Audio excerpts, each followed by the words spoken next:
The capital நேயர்களுக்கு வணக்கம். நான் உங்கள் நிரஞ்சன்.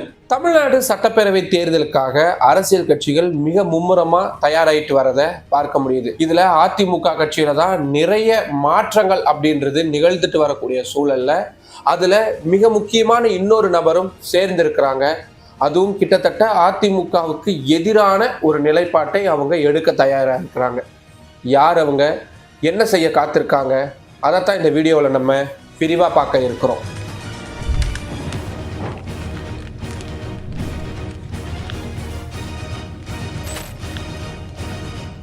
ரெண்டாயிரத்தி 26 தமிழ்நாடு சட்டப்பேரவை தேர்தலுக்கு மிக தீவிரமா அரசியல் கட்சிகள் தயாராயிட்டாங்க. இதுல திமுக மற்றும் அதன் கூட்டணி கட்சிகளை பொறுத்த வரைக்கும் அவங்களுக்குள்ள சின்ன சின்ன பிரச்சனைகள் இருந்தாலும் கூட்டணியை உடைக்கக்கூடிய அளவுக்கு, பாதிக்கக்கூடிய அளவுக்கானதாக அது இல்லை.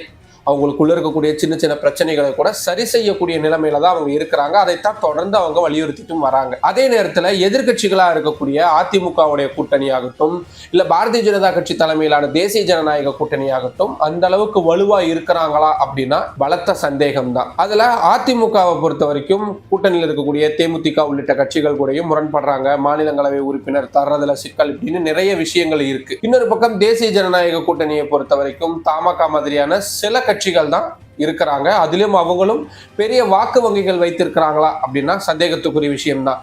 இதுல பாமகவுடைய நிலைப்பாடு என்ன அப்படின்றது தெரியல.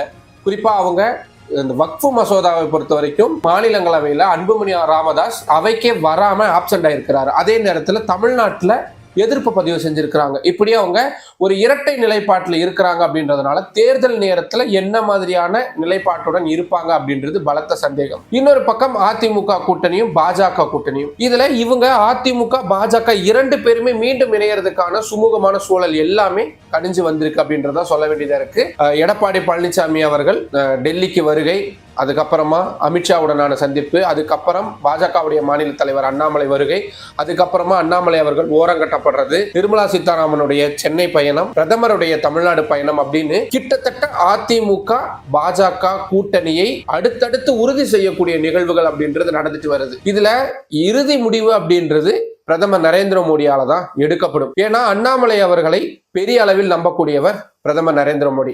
2024 நாடாளுமன்ற தேர்தல் போது அவருடைய சொந்த தொகுதியான வாரணாசிக்கு போனதை விட தமிழ்நாட்டுக்கு வந்ததும், அதிலும் குறிப்பா பாஜகவுடைய மாநில தலைவராக இருக்கக்கூடிய அண்ணாமலை போட்டியிட்ட கோவை தொகுதிக்கும் அவர் வந்ததுதான் அதிகம். பாஜகவுடைய மற்ற தலைவர்களையும் அண்ணாமலைக்கு ஆதரவா தொடர்ச்சியா களத்துல இறக்கி பிரச்சாரங்களை செய்ய வச்சாரு. எப்ப வந்தாலும் டெல்லியில மீட் பண்ணக்கூடிய ஒரு நிலைமையில தான் அண்ணாமலையை வைத்திருக்கிறாரு. தமிழ்நாட்டுக்கு வந்தா தொடர்ந்து தனித்து அவரிடம் சில நிமிடங்களாவது பேசக்கூடியதை வழக்கமா வச்சிருக்கிறாரு. அண்ணாமலையுடைய செயல்பாடுகளை எப்பவும் தட்டி கொடுக்கக்கூடிய ஒரு தலைவராகவும் நரேந்திர மோடி அவர்கள் அறியப்பட்டிருக்கிறாரு. அதனால அதிமுக பாஜக கூட்டணி அமையணும் அப்படின்னா அண்ணாமலை அவர்கள் வெளியேற்றப்படணும் அப்படின்றது பாஜகவுடைய பல மட்ட தலைவர்களுடைய எண்ணமா இருந்தாலும் கூட இதுல பிரதமர் நரேந்திர மோடி என்ன முடிவு எடுக்க போறாரு அப்படின்றதுதான் மிகவும் முக்கியமானது. அவர் பார்த்து அண்ணாமலை அவர்களை எதுவும் செய்யக்கூடாது, என்ன நடந்தாலும் சரி அவர் தலைமையிலேயே கட்சி இயங்கட்டும்னு ஒருவேளை அவர் முடிவெடுக்கும் பட்சத்துல அண்ணாமலை அவர்களை தொடர்றதுக்கான வாய்ப்பு இருக்கு.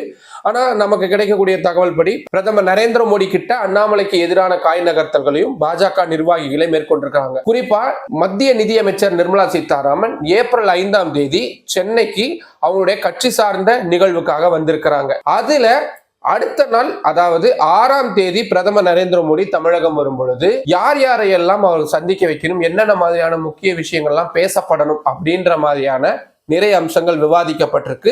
ஏன்னா பிரதமரை நெருங்கி போய் பக்கத்துல பேசுறது அப்படின்றது ரொம்ப சுலபம் கிடையாது. நிர்மலா சீதாராமன் மாதிரியான மத்திய அமைச்சர்கள் மிக உயரிய பதவியில் இருக்கக்கூடியவங்களுக்கு அது சுலபமான விஷயம். நிர்மலா சீதாராமன் பார்த்து கூட்டிட்டு போறாங்க அப்படின்னு பட்சத்துல சுலபமானதுதான். அப்படி அண்ணாமலைக்கு எதிரான காய் நகர்த்தல்களை செய்யக்கூடிய நிர்வாகிகள் பிரதமர் நரேந்திர மோடியை அணுகி இப்படியான புகார்களை தெரிவிக்கிறதுக்கான வாய்ப்புகள் இருக்கு அப்படின்னு சொல்லப்பட்ட நிலையில அதுதான் பிரதமர் நரேந்திர மோடியுடைய தமிழ்நாடு வருகையின் போது நடந்தும் இருக்கு. இப்படியான ஒரு சூழல்ல தான் அதிமுகவுக்கு எதிரான, இன்னும் சொல்ல போனா அதிமுகவை தன்வசப்படுத்தணும் அப்படின்ற முயற்சியில ஒருத்தவங்க இறங்கி இருக்கிறாங்க. அவங்க வேற யாரும் இல்லை, சசிகலா அவர்கள் தான். அவங்க இந்திய தலைமை தேர்தல் ஆணையத்துல அதிமுகவுக்கும் இரட்டை இலை சின்னத்துக்கும் உரிமை கோரி மனு தாக்கல் செஞ்சிருக்காங்க அப்படின்ற தகவல் கிடைச்சிருக்கு. நமக்கு கிடைக்கக்கூடிய தகவல் படி இன்னும் ஒரு 3-4 நாட்கள்ல அந்த மனுக்களை நம்ம கைவசம் நமக்கு கிடைச்சிரும். அதை அனலைஸ் பண்ணி நம்ம நிறைய அடுத்தடுத்து வீடியோக்களும் பார்க்க இருக்கிறோம். இதுல அவங்க கேட்கக்கூடிய விஷயம், அதிமுகவின் பொதுச் செயலாளரா ஜெயலலிதா அவர்கள் இருந்த வரைக்கும் அதிமுக அப்படின்றது ஒருங்கிணைஞ்சு ஒரே அணியா தான் இருந்தாங்க. அவங்க மறைவுக்கு அப்புறமா எல்லா நிர்வாகிகளும் எடப்பாடி பழனிசாமி, ஓ பன்னீர்செல்வம் உள்ளிட்ட அனைவருமே ஆரம்ப கட்டத்துல தன்னை பொதுச் செயலாளராக ஏற்றுக்கொண்டார்கள் அப்படின்ற விஷயத்தையும் சொல்லியிருக்கிறாங்க. அதுக்கப்புறமா தன்னை நீக்குனதுல நிறைய குளறுபடிகள் இருக்கு, சட்ட ரீதியிலான குளறுபடிகள் நிறைய இருக்கு அப்படின்றதையும் தேர்தல் ஆணையத்தில் சசிகலா அவர்கள் வலியுறுத்தி இருப்பதாகவும் சொல்லப்பட்டிருக்குது. அதனால மீண்டும் தன் சம்பந்தப்பட்ட விஷயங்களை ரீஓபன் செய்து விசாரணை நடத்தணும், அதிமுகவின் அடிப்படையான அத்தனை உரிமைகளையும் கோருவதற்கான உரிமை பெற்றவள் நான் மட்டும்தான் அப்படின்றத சசிகலா அவர்கள் இந்திய தலைமை தேர்தல் ஆணையத்துல முன்வைக்கிறாங்க அப்படின்றது சொல்லப்படுது. இது ஏற்கனவே நமக்கு ஓ பன்னீர்செல்வம் அவர்கள் செஞ்ச விஷயங்கள் எல்லாமே தெரியும். அது இப்பவும் நிலுவையில் இருந்துட்டு வரதை பார்க்க முடியுது. இன்னொரு பக்கம் கேசி பழனிசாமி மாதிரியான முன்னாள் நிர்வாகிகள் அதிமுக கட்சியிலிருந்து நீக்கப்பட்டவங்க எல்லாரையும் மீண்டும் சேர்த்து தேர்தல் நடத்தணும்னு சொல்றாங்க.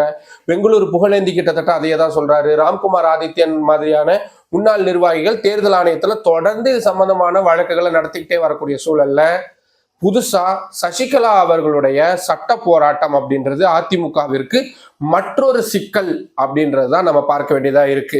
நம்ம ஏற்கனவே தெளிவா ஒரு வீடியோ போட்டிருப்போம் த கேபிட்டல் சேனல்லையே, இரட்டை இலை சின்னத்தை வைத்து அமித்ஷா ஆடும் ஆட்டம் அப்படின்னு ஒரு தெளிவான ஒரு வீடியோ போட்டிருக்கிறேன். அந்த வீடியோவுடைய லிங்கை நான் டிஸ்கிரிப்ஷன்ல கொடுக்குறேன், கண்டிப்பா போய் பாருங்க. அப்பதான் உங்களுக்கு இதை பத்தின அத்தனை விஷயங்களும் முழுமையா புரிஞ்சுக்க முடியும். அதிமுக ஒருவேளை பாஜக கூட்டணியுடன் இணையறதுல முரண்டு பிடிக்கிறாங்க அப்படின்னா பாஜக முன்னெடுக்கக்கூடிய மிக முக்கியமான ஆயுதம் இரட்டை இலை முடக்கம் அப்படின்றதான் நமக்கு கிடைக்கக்கூடிய தகவல். ஏன்னா இரட்டை இலை சின்னம் இல்லை அப்படின்னா அவங்களால எதுவும் செய்ய முடியாது. ஆனா அதுக்கு முன்னாடி பாஜக அதிமுக குறிப்பா எடப்பாடி பழனிசாமி அவர்கள்ட்ட விரும்புறது ஒருங்கிணைந்த அதிமுக. விளக்கப்பட்ட அத்தனை முக்கிய தலைவர்களையும் மீண்டும் அதிமுகவில் சேர்த்து கொண்டு பழையபடி முழுமையான ஒருங்கிணைந்த ஒற்றுமையான அதிமுகவா வந்தால் மட்டும்தான் அந்த கட்சி கூட கூட்டணி அமைச்சா நமக்கு பிரயோஜனப்படும் அப்படின்றத பாஜக தலைமை நல்லா புரிஞ்சிட்டு இருக்கிறாங்க.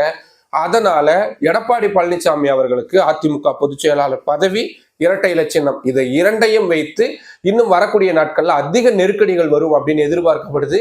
அதுடைய மிக முக்கியமான நகர்வாதான் சசிகலா அவர்களுடைய தேர்தல் ஆணையத்தினுடைய அணுகுமுறை அப்படின்றத நம்ம புரிஞ்சுக்க வேண்டியதா இருக்கு. நீங்க இந்த டாட்ஸ் எல்லாத்தையுமே கனெக்ட் பண்ணி பாருங்க, உங்களுக்கு இந்த அரசியல் சதுரங்க ஆட்டம் உங்களுக்கு இன்னும் நல்லா தெளிவா புரியும் அப்படின்றத நான் நம்புறேன். இது எலெக்ஷன் கமிஷனுக்கு போனதுக்கு அப்புறமா மீண்டும் நோட்டீஸ் அனுப்புவாங்க, உங்களோட கருத்து விஷயங்களை சொல்லுங்க அப்படின்னுவாங்க. எடப்பாடி பழனிசாமி தரப்பு மீண்டும் ஒரே விஷயத்தை தான் சொல்ல போறாங்க, நாங்க மீண்டும் யாரையும் சேர்க்க மாட்டோம் அப்படின்னு. ஏன்னா இவங்களை சேர்க்கறதுல என்ன பிரச்சனை அப்படின்னா, ஓ பன்னீர்செல்வம் அவர்களை சேர்த்தா வெறும் ஒரு சாதாரண நிர்வாகியை சேர்க்க முடியாது, மீண்டும் அதிகாரத்துல பங்கு கொடுக்கணும். சசிகலா அவர்கள் மீண்டும் உள்ள வந்தா அவங்களுக்கும் அதே மாதிரி அதிகாரத்துல பங்கு கொடுக்கணும். அப்படி அதிகாரத்தை பகிர்ந்து கொள்ள எடப்பாடி பழனிசாமி அவர்கள் தயாராக இல்லை. அதிமுக என்ற கட்சி அவருடைய தனிப்பட்ட விருப்பு வெறுப்புகளால பின்னடைவை சந்திச்சுட்டு வந்தாலும், ஏன்னா கிட்டத்தட்ட கடந்த 10 தேர்தல்கள்ல அவர் தொடர் தோல்விகளை தான் அடைஞ்சிருக்கிறாரு. அந்த தோல்விக்கு அப்புறமா படிப்பினையை கத்துக்கிட்டு சரி செய்யணும்னு பார்ப்பாங்க. ஆனா தொடர்ந்து அவர் அதை செய்ய முன் வந்திருக்கிறாரா அப்படின்னா அது பலத்த கேள்விக்குறி.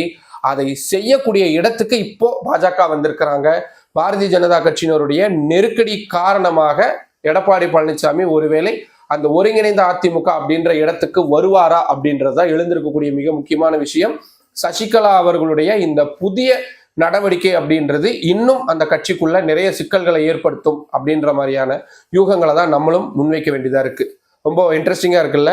ஆமா, டெல்லியை சுத்தி இப்படியான பல முக்கியமான நகர்வுகள் அப்படின்றது நடந்துகிட்டே இருக்கு. இதை பத்தின எல்லா விஷயங்களையுமே நான் தொடர்ந்து அடுத்தடுத்த வீடியோக்களா வழங்க இருக்கிறேன். நீங்க பிரதானமான தொலைக்காட்சிகள்லயோ நாளிதழ்கள்லயோ இத்தகைய செய்திகள் வந்திருக்காது. நான் கிட்டத்தட்ட 10 வருடங்களா இங்க இருக்கிறேன் அப்படின்றதுனால ஒரு இண்டிபெண்டன்ட் ஜேர்னலிஸ்டா என்னால இந்த மாதிரியான விஷயங்களை ரொம்ப சுலபமா கேதர் பண்ண முடியுது, ரொம்ப ஃப்ரீ ஹேண்டடா கேதர் பண்ண முடியுது. அதனாலதான் இப்படியான ரொம்ப சென்சிட்டிவான டாபிக்ஸை வந்து என்னால கலெக்ட் பண்ணி உங்களுக்கு ஒரு தனித்தனி வீடியோக்களா கொடுக்க முடியுது. இது 2026 சட்டமன்ற தேர்தலுடைய சுவாரஸ்யத்தை அதிகப்படுத்தும் அப்படின்னு நான் நம்புறேன். தொடர்ச்சியா இத்தகைய வீடியோக்களை அடுத்தடுத்து நம்ம பார்க்க இருக்கிறோம். மற்றொரு வீடியோவில் சந்திக்கலாம். நன்றி. த கேபிட்டல் சேனலை இன்னும் நிறைய பேர் சப்ஸ்கிரைப் பண்ணாம பார்த்துக்கிட்டு இருக்கீங்க. உங்களுக்கு தெரியும், நம்ம சேனல்ல ரொம்ப வித்தியாசமான வீடியோக்களை நீங்க வேற இடங்கள்ல பார்க்காத படிக்காத வீடியோக்களை தான் முடிஞ்ச வரைக்கும் நான் உங்களுக்கு பிரசன்ட் பண்றேன். இதுக்கு நான் உங்ககிட்ட இருந்து எதிர்பார்க்கிறது உங்களுடைய ஆதரவை மட்டும்தான். உங்களுடைய ஆதரவு அதிகமாக கிடைக்கும் பட்சத்துல நான் இன்னும் உத்வேகத்துடன் ஓடுவதற்கான ஒரு சக்தி எனக்கு கிடைக்கும். முடிஞ்ச வரைக்கும் நம்மளுடைய சேனல்ல வரக்கூடிய வீடியோஸை நிறைய பேருக்கு ஷேர் பண்ணுங்க, நிறைய அளவில் கமெண்ட் பண்ணுங்க. தொடர்ச்சியா நம்ம சேனலுக்கு சப்ஸ்கிரைப் பண்ணி அதிக அளவிலான ஆதரவை தெரிவிங்க. நன்றி.